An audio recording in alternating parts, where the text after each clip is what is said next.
सुप्रभात मेरे प्यारे बच्चों। संत तुकाराम नेशनल मॉडल स्कूल की ओर से मैं उज्ज्वला रणदीवे कक्षा दूसरी में हिंदी तासिका में आपका स्वागत करती हूँ। बच्चों, आज हम आ की मात्रा सीखने जा रहे हैं। लेकिन आ की मात्रा सीखने से पहले हमें स्वर और व्यंजन का अभ्यास करना जरूरी है। जैसे कि हमें पता है स्वर कितने हैं?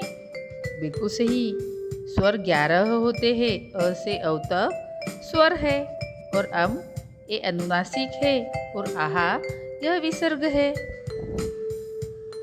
तो बच्चों, अब हम व्यंजन के बारे में जानकारी लेते हैं।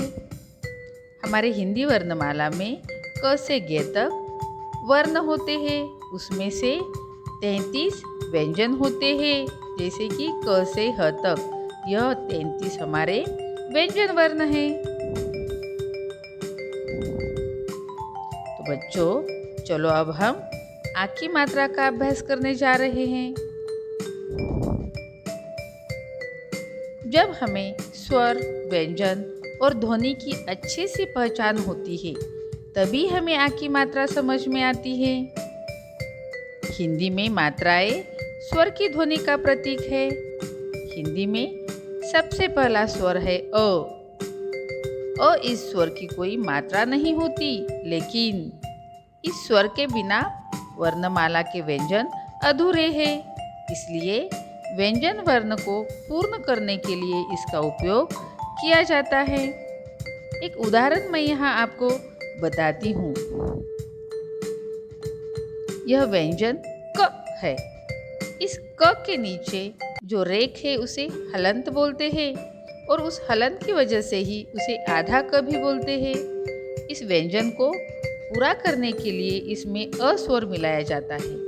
अब हम क व्यंजन को पूर्ण क बोल सकते हैं। जैसे कि उदाहरण के तौर पे हम यहाँ पे देख सकते हैं क जमा अ बराबर क।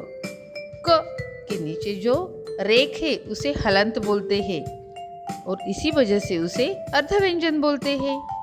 अगर अर्ध व्यंजन में हमने स्वर मिला दिया, अस्वर मिला दिया, तो बन गया पूरा व्यंजन क। उसी तरह से हमने यहाँ पे देखा है ख जमा अ बराबर ख, ग जमा अ बराबर ग, घ जमा अ बराबर घ। बिल्कुल सही। बच्चों, हिंदी में मात्राएं स्वर की ध्वनि का प्रतीक होती है। जब व्यंजन के साथ स्वर की ध्वनि आती है तो मात्रा का प्रयोग किया जाता है।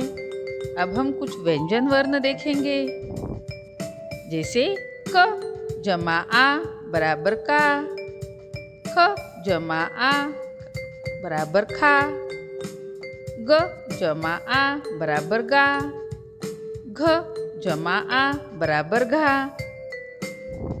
तो इस तरह से हम आ की मात्रा लगे कुछ अन्य व्यंजन भी देख सकते हैं। इन अर्ध व्यंजन में अगर हमने स्वर यानी आ का स्वर, आ की मात्रा मिला दी, इस अर्ध व्यंजन में अगर हम आ की मात्रा मिला दी तो हमें बन गया आ की मात्रा का व्यंजन। जैसे कि च जमा आ बराबर चा। तो देखो, आ की मात्रा का उच्चारण स्थान गले से होता है। व्यंजन के साथ जब आ की मात्रा लगती है तब उस व्यंजन की ध्वनि स्पष्ट होती है। इस तरह से हम आ की मात्रा वाले शब्द, 2 अक्षरी शब्द बना सकते हैं। और इतना ही नहीं, हम आ की मात्रा से 3 अक्षरी शब्द भी बना सकते हैं। और अब हम देखेंगे आ की मात्रा से बने 4 अक्षर वाले शब्द। तो बच्चों, आपको आ की मात्रा समझ में आई? Thank you.